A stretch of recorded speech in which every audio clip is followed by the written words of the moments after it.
prayer and fasting challenge. And each day we want to just give you a little snippet of something that we can use to be able to maximize this blessing that God has given to us. So the very first thing I want you to do is actually set some goals, right?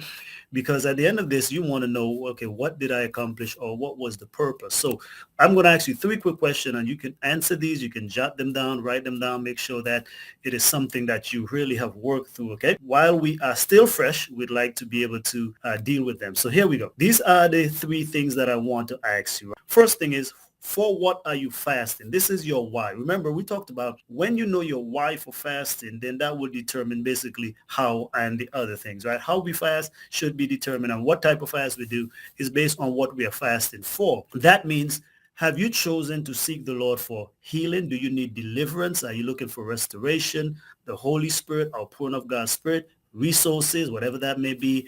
Open doors, breakthroughs in your health, in your finances, relationships, whatever breakthroughs that you're looking for, decision making. So basically anything that you are seeking God to do on a supernatural level, especially when it comes to maybe looking for wisdom and guidance, all of that. You want to set a tone and say why.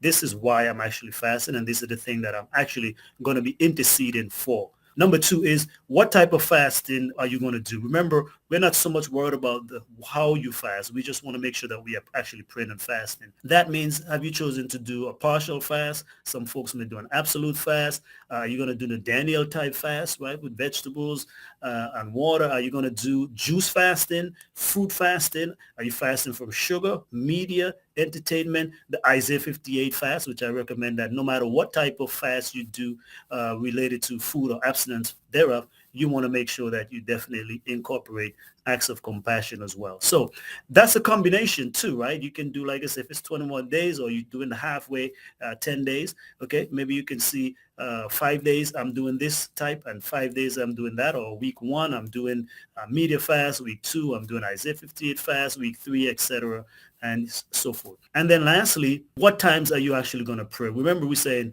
we don't just only want to fast, okay? We want to be praying as well. So will you fast, 3 times a day? Are you going to do it at 7 a.m., 6 a.m., whatever the thing is? Or are you going to do a noon? Especially if you're working, you want to set aside some time for that. So look at your schedule, but at least set aside some times of the day that you're going to fast. Already here we give an example of 3 times, right? Morning, noon, and evening.